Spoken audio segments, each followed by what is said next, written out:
L'image a de quoi faire peur. Le sourcil froncé, la grimace agressive, le regard qui tue. L'homme, qui pose ainsi pour la postérité, vient d'être inculpé pour conspiration. Il est accusé, avec d'autres, d'avoir cherché à inverser le résultat de l'élection présidentielle de 2020 dans l'État de Géorgie. Bien sûr, cet homme n'est pas n'importe quel criminel. Et c'est ce qui fait de ce cliché un document historique.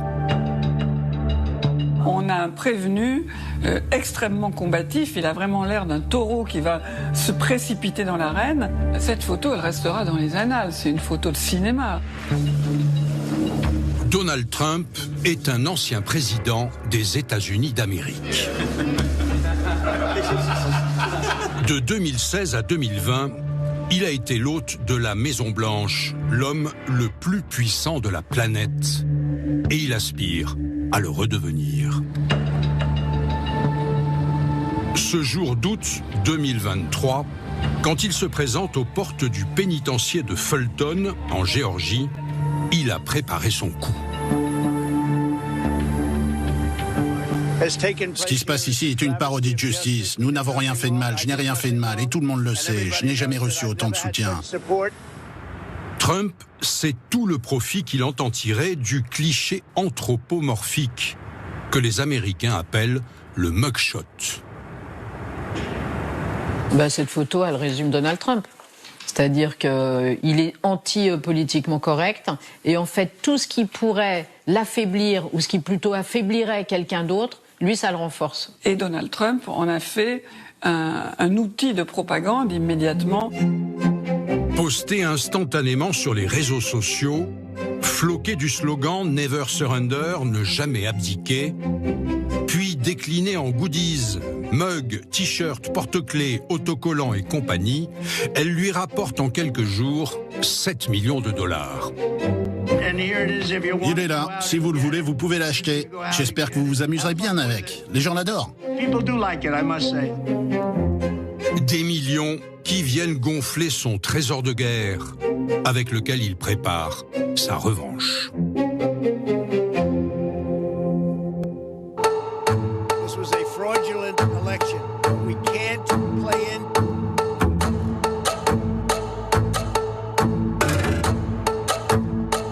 Est-ce que je vous manque? Trump n'a jamais reconnu qu'il avait perdu l'élection de 2020. Notre combat ne fait que commencer. Il va se battre pour revenir. C'est très clair dans son esprit, ça. Le grand soir, ce sera en novembre, quand nous allons récupérer notre pays. Dans ces meetings, les gens étaient en ferveur. Je pense qu'il reviendra d'ici la fin de l'année, car Biden... C'est un adolescent vindicatif. Soit on est avec lui, soit on est contre lui. Vous n'êtes qu'une demi-portion, ne me parlez pas comme ça. Trump, c'est une marque politique. C'est l'outrance, c'est l'hystérie. C'est toujours gênant d'avoir un président qui est un repris de justice. C'est la plus grande chasse aux sorcières de toute notre histoire. Il peut être élu tout en étant en prison. We are going to make America great again. L'élection de Donald Trump en 2016 en avait surpris plus d'un. La fin de son mandat allait être encore plus sidérante. Automne 2020, quelques semaines avant la présidentielle. Convaincu que seule une fraude massive pourrait empêcher sa réélection, le sortant a déjà prévenu. Il a simplement eu un discours à la Trump, très affirmatif sur le plan. De toute façon, moi, vu mon bilan, de toute façon, je suis sûr de gagner. Si je ne gagne pas, c'est que c'est à la suite de fraude. Au soir du 3 novembre, les premiers résultats placent plutôt Trump en tête. Plus tard dans la soirée, quand Biden lui passe devant, il annonce ce qu'il ne cessera plus de marteler.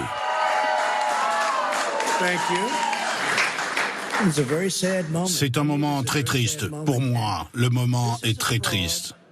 Les Américains sont victimes d'une arnaque. C'est une honte pour notre pays. Nous étions sur le point de gagner cette élection. Franchement, nous avons gagné cette élection.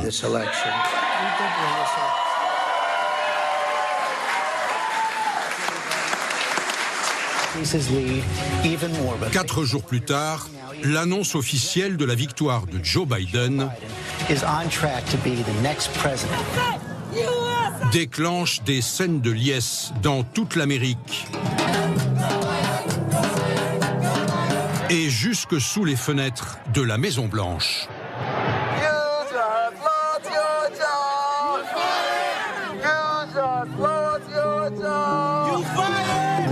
Mais Trump ne les voit pas. Il a préféré aller jouer au golf, comme si tout cela ne le concernait pas. Plus de 8 millions de votants et 74 grands électeurs séparent les deux candidats. Mais il n'en démord pas.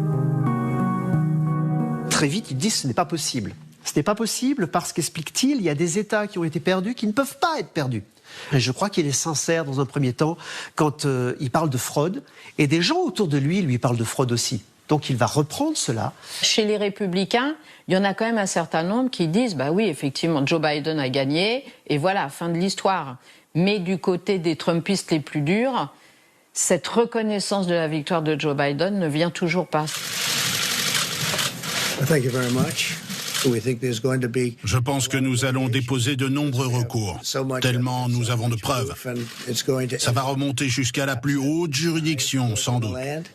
Nous verrons, mais il va y avoir des recours. Nous ne pouvons pas nous laisser voler l'élection comme ça. Pendant des semaines, Trump et ses principaux conseillers tentent par tous les moyens de faire invalider les résultats. Donald Trump s'active tous les jours, beaucoup, il travaille beaucoup plus qu'il n'a travaillé pendant sa présidence, pour rester au pouvoir. Il n'a qu'une obsession, il va rester au pouvoir, il ne quittera pas la Maison-Blanche.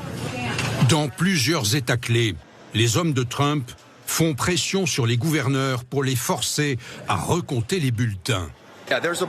Nous avons dû recompter 6500 bulletins. En Géorgie, pour inverser le résultat des urnes, Trump fait pression sur le gouverneur républicain et son secrétaire d'État, Brad Raffensperger. Le 2 janvier, il prend lui-même son téléphone. Pendant plus d'une heure, il tente de convaincre l'élu de Géorgie de lui trouver 11 000 voix. C'est l'écart qui le sépare de Biden dans cet État clé. Il s'est d'ailleurs beaucoup énervé, et comme ça devenait très très pesant pour les personnes en question, elles ont enregistré la conversation. Et l'échange est à peine croyable. If we could just go over some of the numbers, I think anywhere from 250 to 300,000 ballots were dropped mysteriously into the rolls. Well, Mr. President, the challenge that you have is the data you have is wrong. You should want to have an accurate election. And you're a Republican. We believe that we do have an accurate election. No, you don't. No, you don't. Okay. Whatever, it's a disaster. It's a disaster. Because you know what they did and you're not reporting it. That's a criminal offense. Brad, what are we going to do? We won the election and it's not fair to take it away from us like this. I need 11,000 votes. Give me a break. Qu'un président en exercice appelle un fonctionnaire d'un État fédéré pour lui dire « il faut me trouver des voix en plus », c'est juste inimaginable. À l'évidence, il a essayé de truquer les résultats, mais il l'a fait de manière tellement maladroite qu'on en est, je dirais, on en est ahuri.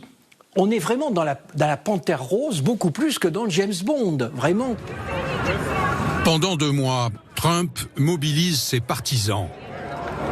Manifestation monstre, jusque dans la capitale fédérale. Toute cette période permet aux Trumpistes de se renforcer dans leur conviction de cette histoire invraisemblable qui est d'une élection truquée. On voyait les chiffres de vente d'armes monter en flèche. Donc bien entendu qu'on était quand même relativement inquiet sur la possibilité de violence. Un mouvement de protestation qui culmine le 6 janvier, le jour où le Congrès se réunit pour entériner la victoire de Biden. Nous allons maintenant procéder au compte des votes des derniers États. Ce jour-là, il y avait une manifestation qui était prévue à Washington et un discours de Donald Trump qui devait justement s'adresser à la foule.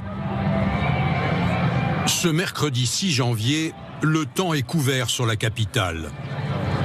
Ce qui n'a pas empêché des milliers de soutiens du président sortant d'affluer de tous les États-Unis.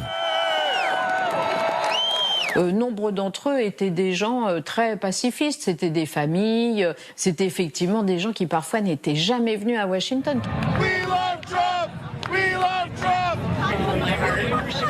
Il sera notre président pour les 4 prochaines années, je vous le garantis. Trump les a conviés à venir sauver l'Amérique. Dans un discours enflammé, il répète en boucle que l'élection leur a été volée. Nous ne renoncerons jamais, nous ne céderons jamais. Vous ne pouvez pas céder lorsqu'il s'agit d'un vol. Puis, il les incite à marcher sur le Capitole. Vous ne récupérerez jamais votre pays si vous êtes faible. Vous devez être fort. Et maintenant, nous allons nous mettre en marche. Et je serai à vos côtés. Nous allons marcher. Nous allons marcher où vous voudrez. Mais à mon avis, vers le Capitole.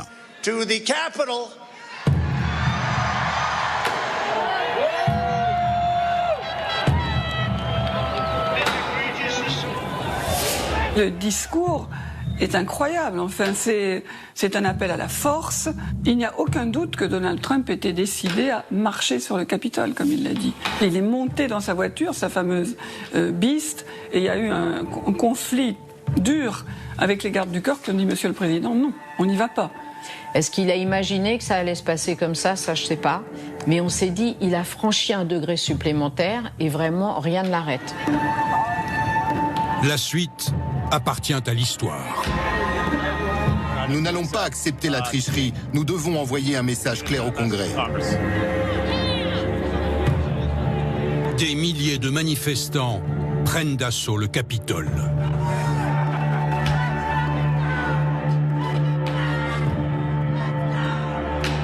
C'est très important pour nous d'être là aujourd'hui et de montrer ce que l'Amérique pense de tout ça. Nous n'allons pas rester les bras croisés et les laisser nous voler notre élection. Nous voulons reprendre notre pays. Ils veulent nous empêcher d'entrer, mais c'est notre maison. Très vite, les forces de l'ordre sont débordées. On a besoin de renforts au Capitole. Il y a une dimension presque de profanation, parce que le Capitole, c'est le sanctuaire de la démocratie américaine. C'est comme une église, c'est un lieu sacré. C'est le bâtiment le plus haut dans la ville de Washington. Imaginer qu'on va attaquer le Capitole, c'était juste absolument inconcevable. Donc en effet, les forces de l'ordre n'avaient pas pris de mesures particulières. Une partie du bâtiment est envahie et livrée au saccage. C'est la faute du gouvernement. Nous, on a toujours été de bons citoyens. On respectait la loi jusqu'à aujourd'hui. Vous êtes responsables. Et ces gens-là qui vont commettre cela, je pense, pour certains d'entre eux, ne comprennent même pas ce qu'ils sont en train de faire, tellement ils ont été chauffés à blanc par Donald Trump. L'occasion fait le larron. Il n'y avait pas de plan, c'était pas un coup d'État, c'était vraiment une sorte l'expression d'une colère. L'émeute va durer plusieurs heures et faire 5 morts, 4 manifestants et un policier.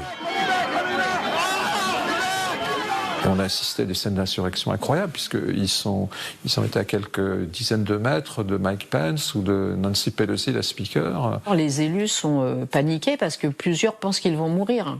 Donc on a eu des témoignages où ils étaient cachés sous les bureaux, ils ont essayé de bloquer les portes pour empêcher les émeutiers d'entrer. Ils ont cassé la vitre. Restez au sol. Restez tous au sol.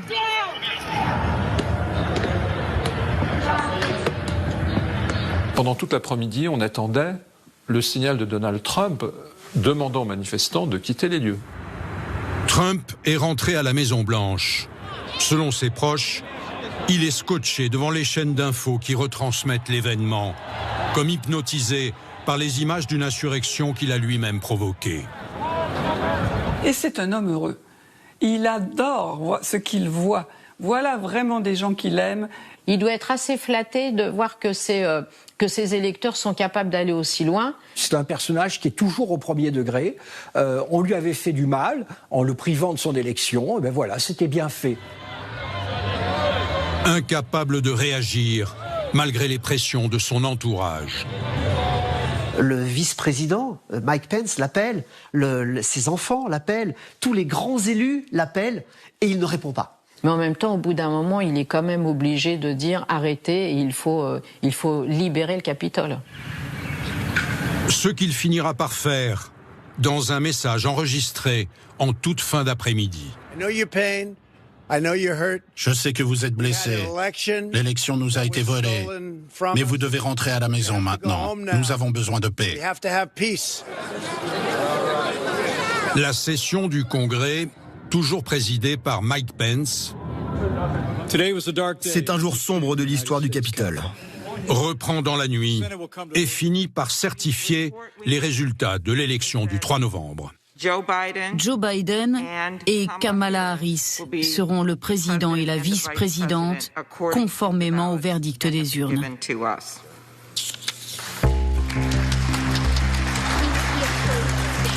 Joe Biden est officiellement déclaré président.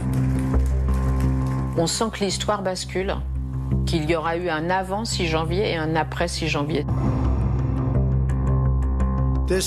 Cette semaine s'installe une nouvelle administration. Nous prions pour qu'elle réussisse à maintenir la sécurité et la prospérité de l'Amérique. Nous lui adressons nos vœux et lui souhaitons bonne chance. Un mot très important.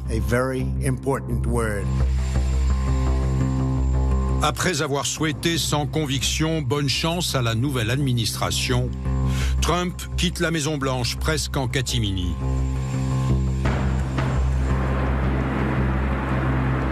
Il grimpe pour la dernière fois à bord de l'hélicoptère présidentiel.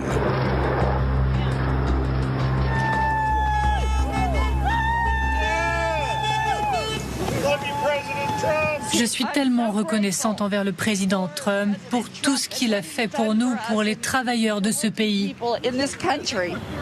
C'est un au revoir alors ? Oui, il reviendra. L'histoire n'est pas terminée.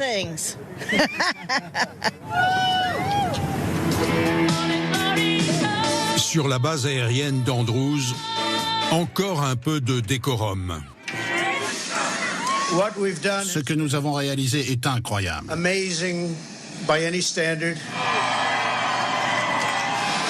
Nous vous aimons et nous nous retrouvons.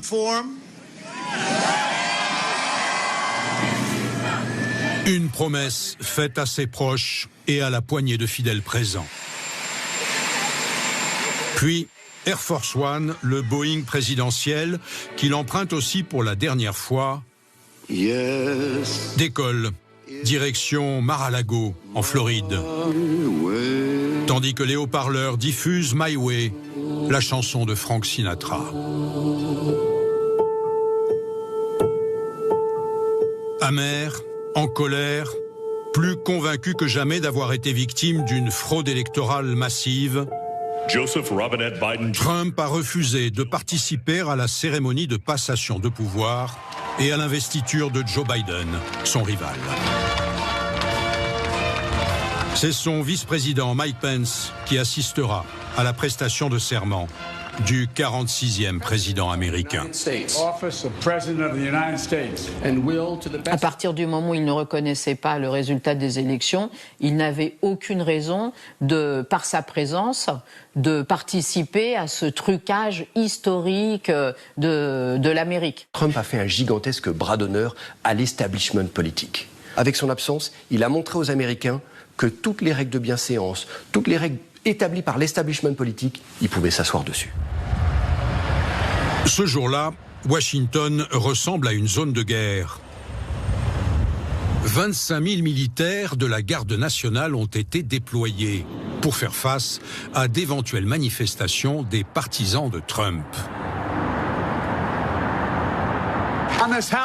Sur ce terrain, où il y a quelques jours la violence a tenté de saper les fondations du Capitole, nous nous rassemblons en une nation, sous le regard de Dieu indivisible, pour accomplir une transition politique apaisée, comme nous l'avons toujours fait depuis 2 siècles.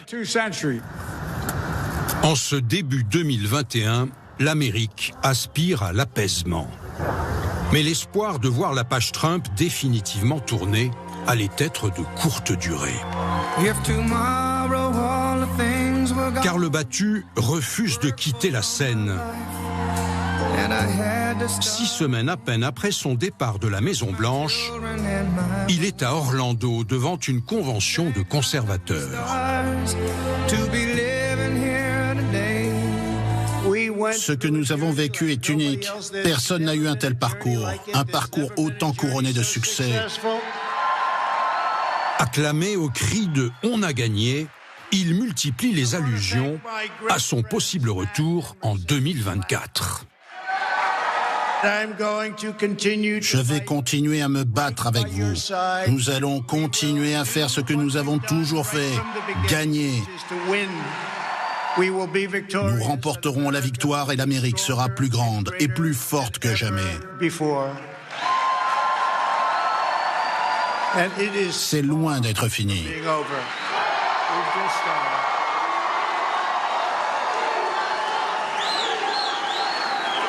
Dès le début, il dit que justement, là, on a réussi à l'empêcher de rester à la Maison-Blanche, mais qu'il va se battre pour revenir. C'est très clair dans son esprit, ça, tout de suite. Trump ne s'est jamais avoué vaincu.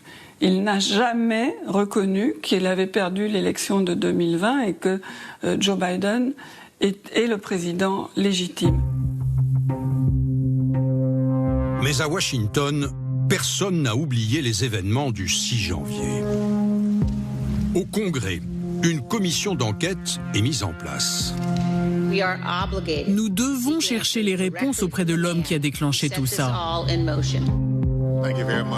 Une commission bipartisane, présidée par Liz Cheney, une républicaine pur jus, puisqu'elle est la fille de Dick Cheney, l'ancien vice-président de George W. Bush. Cette commission auditionne des dizaines de témoins et d'acteurs de cette journée funeste. Il a dit quelque chose comme « Je suis le foutu président, amenez-moi au Capitole maintenant ». Je l'ai entendu dire quelque chose comme « Je me fous qu'ils aient des armes, ils ne sont pas là pour me faire du mal, ils peuvent aller au Capitole, laissez-les entrer ». Cité à comparaître, Donald Trump, lui, a toujours refusé de témoigner. S'il avait accepté de se soumettre à ça, il aurait décrédibilisé sa marque de fabrique, témoigner devant l'État profond, adouber l'establishment politique, faire une genuflexion à tout ce qui le nie, c'est-à-dire le Sénat, les petits partisans, les petits marquis qui règnent sur leur pouvoir politique, c'est l'anti-Trump. Après 18 mois d'enquête, la commission conclut que Trump doit être jugé au pénal pour son rôle dans l'émeute du Capitole. Le président Trump a convoqué la foule et allumé la mèche de cette attaque. Liz Cheney dénonce une profonde faille morale et un abandon de poste, disqualifiant définitivement l'ancien président. Elle représente ce parti républicain un peu traditionnel, conservateur, et il est tellement en dehors de ses clous qu'elle s'est dressée contre lui, mais elle a été brisée. À l'élection suivante, Liz Cheney perd son siège à la Chambre des représentants, chassée par un candidat trumpiste. Je ferai tout ce que je peux pour que l'ancien président ne s'approche plus jamais du bureau ovale. À la suite de cette commission, la justice fédérale se saisit du dossier. Le procureur spécial Jack Smith mène l'enquête. Un grand jury de 23 citoyens américains est constitué. Après plusieurs mois de délibération, ce jury retient 4 chefs d'inculpation contre l'ancien président, dont complot frauduleux contre les États-Unis, complot pour priver les électeurs de leur droit de vote, complot pour faire obstruction à une procédure officielle. L'attaque du 6 janvier dans notre capitale était un assaut sans précédent contre le siège de la démocratie américaine. Et comme le dit l'acte d'accusation, cette attaque a été provoquée par des mensonges. Entendu devant le tribunal fédéral de Washington le 3 août 2023, Donald Trump est officiellement inculpé.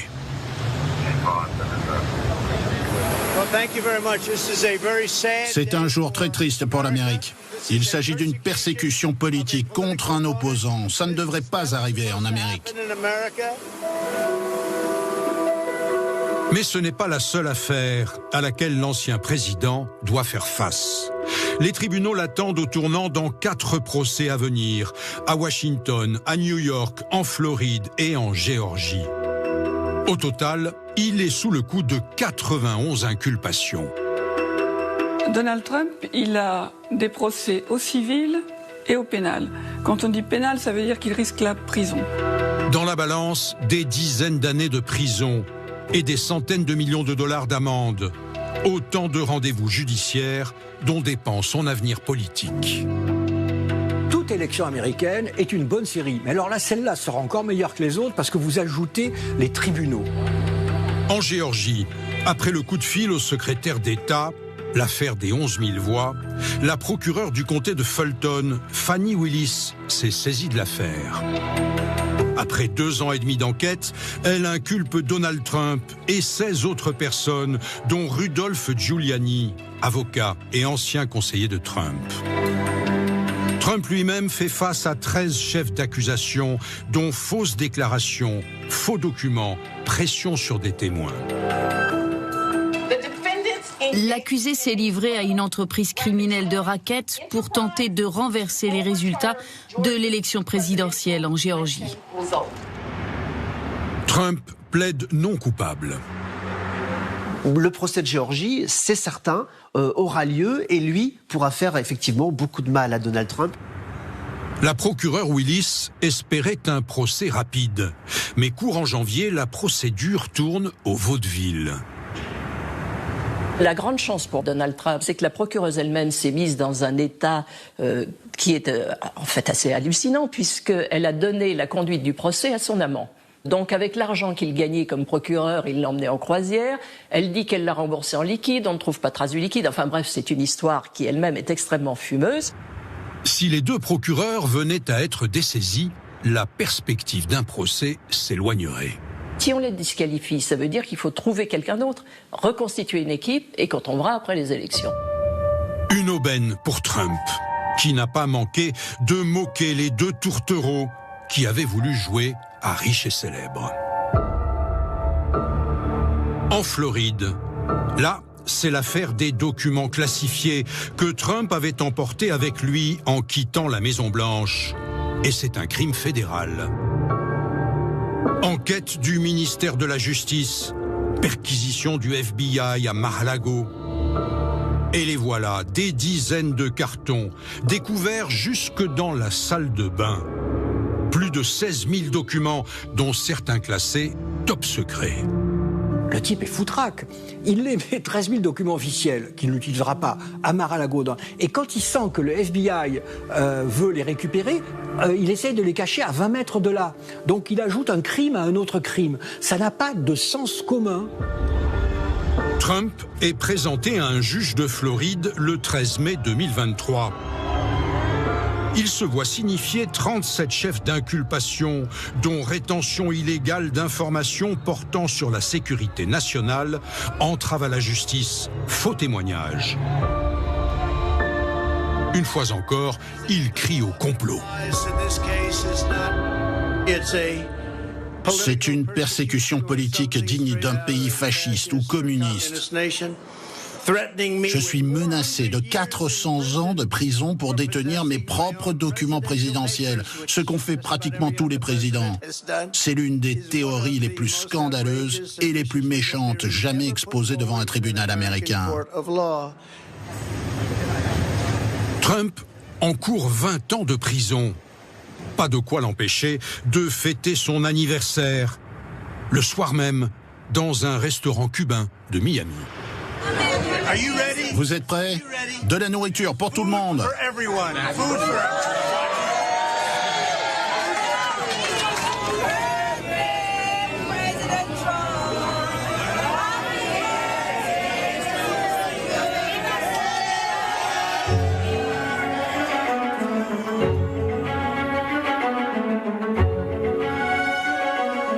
Mais Trump est aussi poursuivi pour des affaires qui remontent à 2016, avant son élection.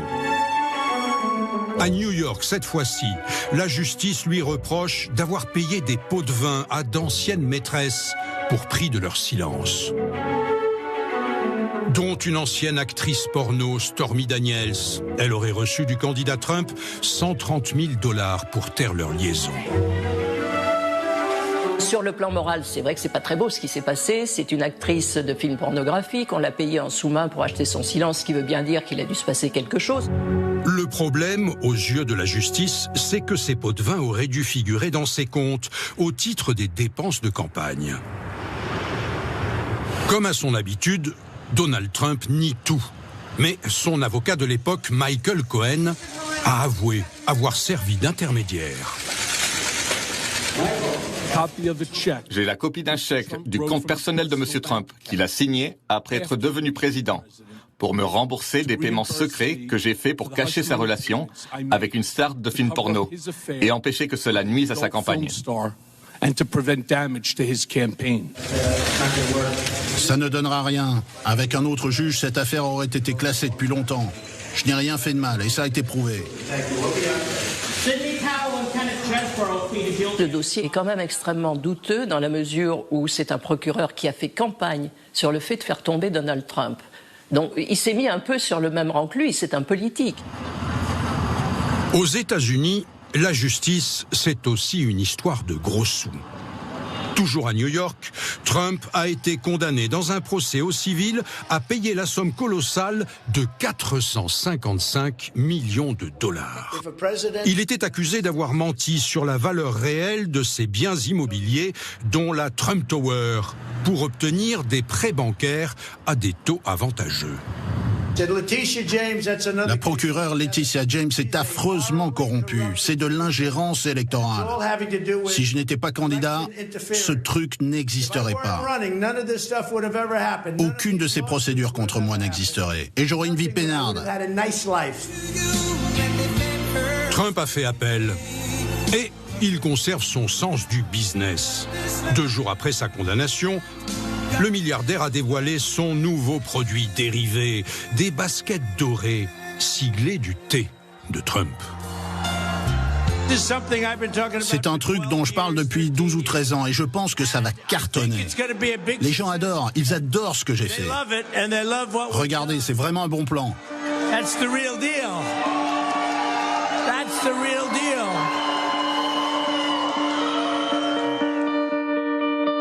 Avec toutes ces affaires, on pourrait croire Trump hors jeu, rincé financièrement et politiquement.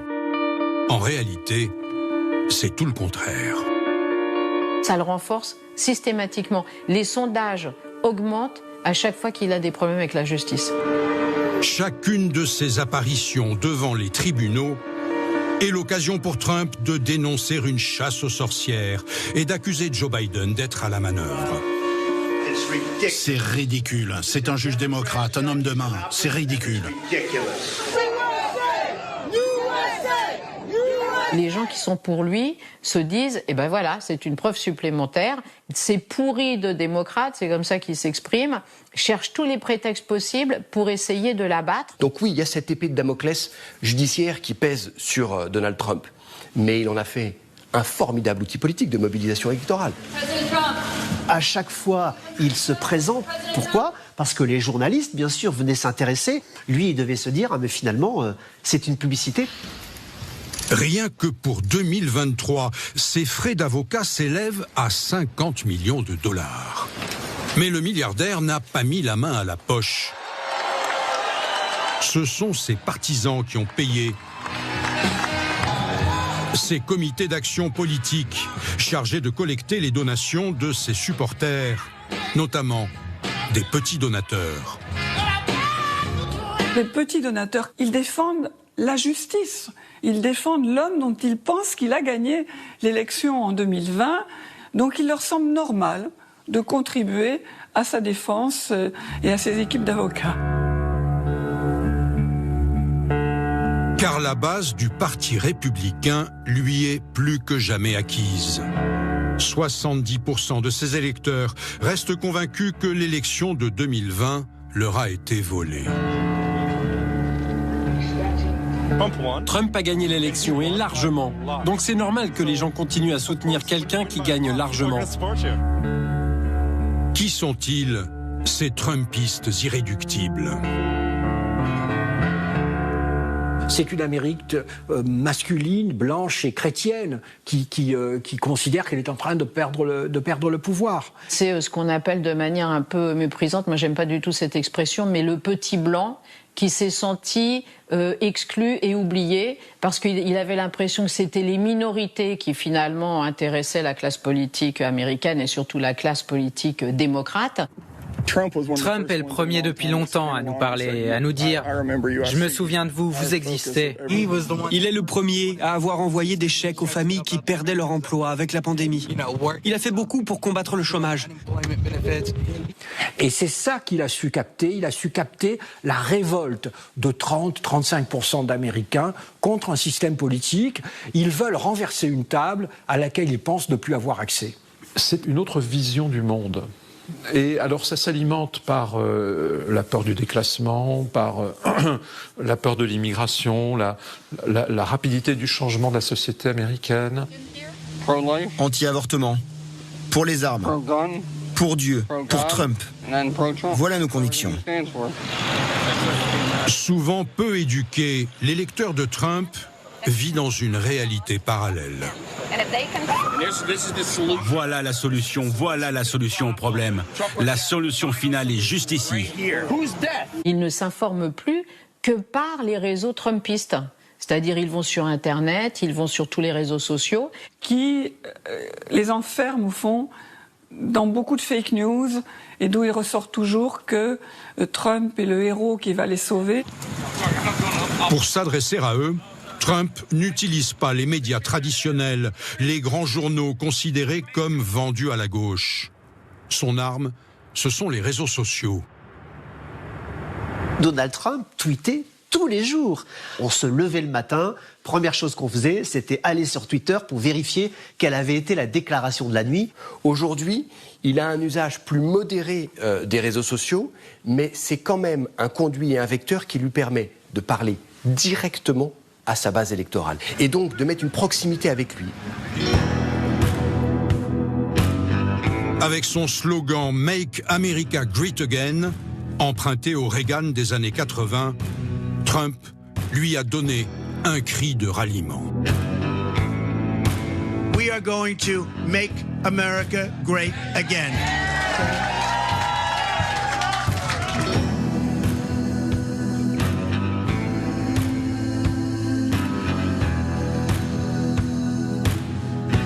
Il y a une partie de l'Amérique qui a envie d'un discours hystérique, remonté, j'allais dire, testostéroné. Et ça, il continue à hystériser un peu sa base électorale et elle adore ça. Je dis souvent, Trump, il a réussi à faire dans la société américaine ce que nous, on appellerait la liaison entre la manif pour tous, la protection identitaire, et les gilets jaunes, la protestation économique.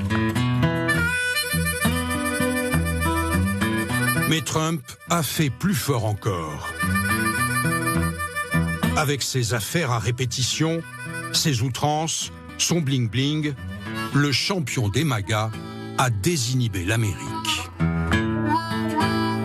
C'est-à-dire que les comportements brutaux, vulgaires, honteux, dont les Américains étaient comme nous tous parfaitement capables, étaient désapprouvés. Donald Trump leur dit « mais allez-y, c'est parfait, ne vous retenez pas » et même allez plus loin. Je parlais à un pasteur en lui disant « vous savez, monsieur le pasteur, quand même, la vie privée de Donald Trump, et avec 3 petits points ensuite ». Et il m'avait répondu cette phrase extraordinaire, il m'avait répondu « mais vous savez, monsieur l'ambassadeur, le roi David aussi était pécheur, et pourtant, il a rempli l'œuvre de Dieu ». Thank you, President Trump. Rien ne semble les détourner de celui qu'ils voient comme un sauveur et qu'ils suivent avec une ferveur quasi religieuse.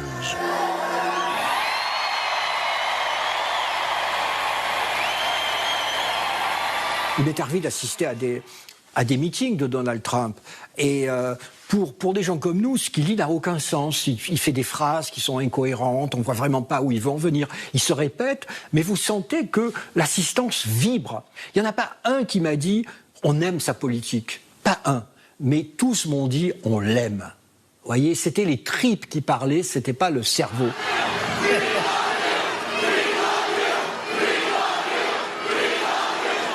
Vous avez des gens qui sont en adoration, qui s'identifient à cet homme, qui trouvent qu'il dit la vérité, il parle cash, il n'est pas toujours très poli, mais après tout, il dit ce qu'il pense. Donc il a réussi quand même ce tour de force, Donald Trump, en étant un milliardaire new-yorkais, de faire croire qu'il était un homme du peuple, comme ses électeurs au fin fond du Midwest.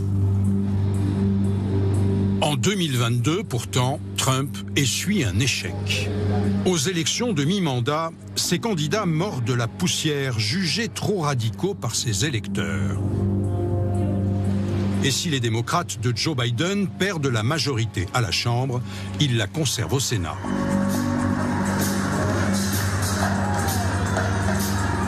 C'était une bonne journée pour la démocratie et pour l'Amérique. Un revers qui aurait dû valoir à Trump l'étiquette de loser. Ça s'est extrêmement mal passé pour eux. Donc on s'est dit à nouveau, bon, Trump, la marque Trump ne marche plus. On se dit que c'est terminé, qu'il est mort clinique, et ensuite Donald Trump a rejailli tel un phénix. Trump, l'inoxydable. Non seulement il n'est pas mort, mais il renforce son emprise sur le Parti républicain. La clé de tout ça, c'est le cynisme absolu d'un grand nombre d'élus républicains qui ont vu que les 30% en gros de fidèles à Trump, quoi qu'il arrive, continuaient à avoir foi en cet homme, à vouloir lui et non une copie. Il a en fait tiré, noyauté, phagocyté le Parti républicain. Aujourd'hui, le Parti républicain, c'est le parti de Trump. Face à sa volonté d'incarner le parti, il n'a plus d'opposants. Une par une, il remporte les primaires et sort grand vainqueur du Super Tuesday, le jour où 15 États désignent leurs candidats à la présidentielle. Le grand soir, ce sera en novembre, quand nous allons récupérer notre pays et vraiment restaurer la grandeur de l'Amérique.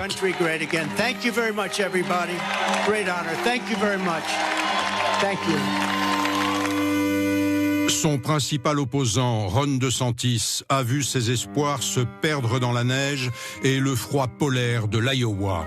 Distancié de 30 points, il a jeté l'éponge. Il est clair qu'une majorité d'électeurs républicains veulent donner une seconde chance à Donald Trump. Il n'y a personne au sein du Parti républicain qui peut affronter Donald Trump. Et ça, c'est quand même très intéressant, parce qu'il y a un an, on n'aurait pas parié là-dessus. Tel un rouleau compresseur, Trump écrase tout sur son passage. En face de lui se dresse Joe Biden, l'actuel président des États-Unis. Entre les deux hommes, le duel est bien installé. Comme deux vieux cow-boys sur le retour, ils se défient quasi quotidiennement. La marque de Biden, c'est une succession d'échecs, d'incompétence et de corruption. Mais à part ça, il se débrouille plutôt pas mal, non? Il parle du sang de l'Amérique qui serait empoisonné. Le même langage que dans l'Allemagne nazie. Joe Biden est le président le plus incompétent et le plus corrompu de l'histoire des États-Unis. Regardez les dictateurs. Trump dit qu'il les admire. Je pense vraiment que c'est un malade mental. Le seul loser que je vois, c'est Trump. Les deux rivaux ont au moins un point en commun, celui d'être et d'avoir été les plus âgés des présidents américains. Trump va sur ses 78 ans. Biden en a eu 81 en novembre. Et ses capacités à assumer sa fonction suscitent régulièrement des interrogations. D'abord, il y a ses chutes, comme ce jour-là à vélo, ou lors d'une cérémonie militaire dans le Colorado, ou encore en montant l'escalier de son avion.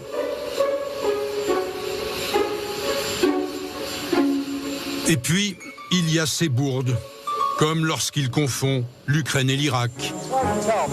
Poutine perd la guerre en Irak, il perd la guerre chez lui. Ou Mitterrand et Macron. Et Mitterrand d'Allemagne, je veux dire de France. Ou quand il se met à bredouiller en pleine conférence de presse avant d'annoncer qu'il va se coucher. Je ne sais pas vous, mais moi je vais aller au lit.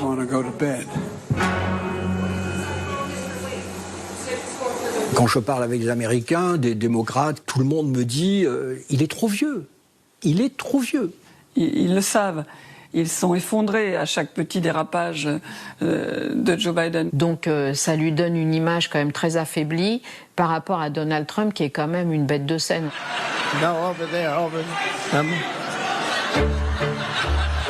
Et Trump s'en donne à cœur joie. Il l'imite. Ça, c'est Biden. Combien de fois je devrais le dire? Il n'y aura pas de fracturation. Il le moque. Il l'insulte. J'ai vraiment aimé le débat avec Joe l'endormi. Cet homme est totalement incompétent. Nous allons battre Joe Biden, le véreux. Nos dirigeants sont débiles.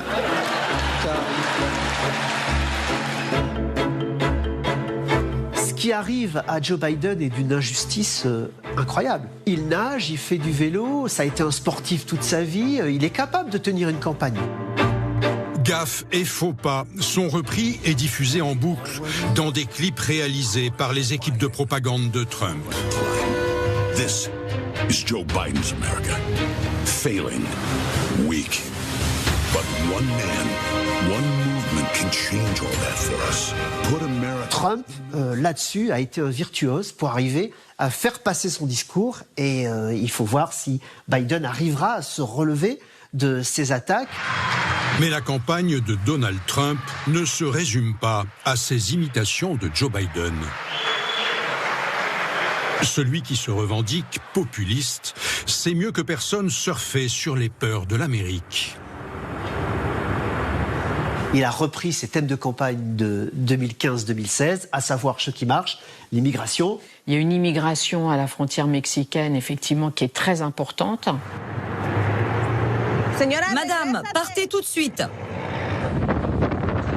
En 2023, le nombre d'entrées illégales a atteint un record, avec plus de 2 millions d'immigrants clandestins appréhendés à la frontière. Durant son mandat, Trump s'était vanté d'ériger un mur sur plusieurs milliers de kilomètres. Il est vraiment très dur à escalader. En haut, c'est tranchant. Essayez de l'escalader. Et tant pis pour vous s'il vous arrive des bricoles. Non, c'est super dur de l'escalader. En fait, il est anti-escalade. C'est un super mur. Et je trouve qu'il a l'air incroyable. En réalité, seuls quelques tronçons du mur de Trump ont vu le jour. Et depuis, la situation à la frontière n'a fait qu'empirer. Ce qui importe Trump, c'est qu'on parle de lui, on parle de ses idées. Bien sûr, il n'a pas fini son mur et ça ne sera jamais fini. Mais il y a une nouveauté. Biden s'est mis à dire que finalement le mur, c'était pas si bête. Et donc, qu'importe que sa résolution n'ait pas été totalement achevée ou totalement appliquée, c'est lui qui a structuré l'agenda politique. Qu'est-ce qui pourrait encore arrêter Donald Trump ? À quelques mois de l'élection présidentielle, une partie de son avenir judiciaire, et donc politique, est entre les mains de la Cour suprême, la plus haute instance judiciaire des États-Unis. Sachant qu'à la Cour suprême, sur les 9 juges, 6 sont républicains et 3 ont été nommés par lui. Les 9 juges ont déjà donné raison à Trump sur un point, sa participation aux primaires. Plusieurs États, dont le Colorado, voulaient l'en exclure, s'appuyant sur un amendement à la Constitution datant de la guerre de sécession qui stipule que tout fonctionnaire ayant conspiré contre la Constitution ne peut plus briguer un emploi public.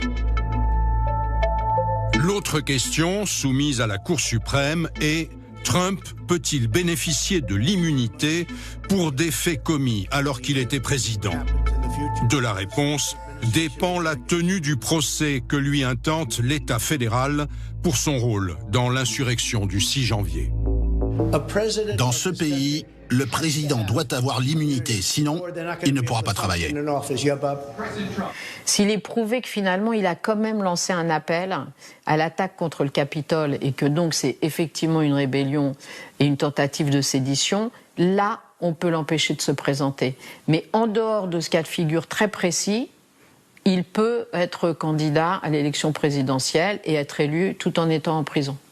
Toute la stratégie de Donald Trump, et il est bien possible qu'elle soit gagnante, c'est de faire traîner jusqu'aux élections, d'être élu, parce qu'il n'envisage pas de perdre l'élection, et à ce moment-là, en tant que président, de déclarer une immunité totale et d'échapper à la justice.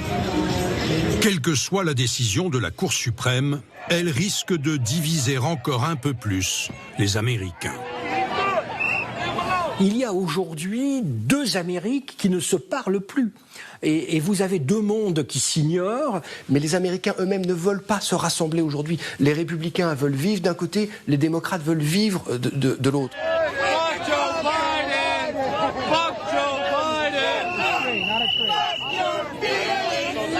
Il y a une véritable inquiétude sur le fait que si jamais Donald Trump, au bout du compte, ne pouvait pas concourir, qu'il y ait des affrontements très violents, sachant qu'aux États-Unis, il y a plus d'1 arme par habitant.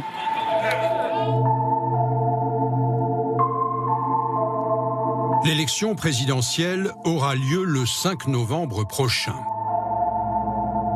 À moins d'un coup de théâtre judiciaire, tout indique que les États-Unis s'apprêtent à rejouer le match de 2020 contre la volonté d'une majorité d'Américains. Vous avez une seule chose sur laquelle 70% des Américains, toutes tendances confondues, sont d'accord. Ils ne veulent pas de cette répétition du duel Biden-Trump. Là, qu'on soit démocrate ou républicain, le choix n'est pas terrible en novembre prochain. C'est aujourd'hui face à un dilemme pareil que se trouvent les Américains. Donc c'est assez peu rassurant pour l'avenir des États-Unis et au-delà, évidemment, l'avenir du monde.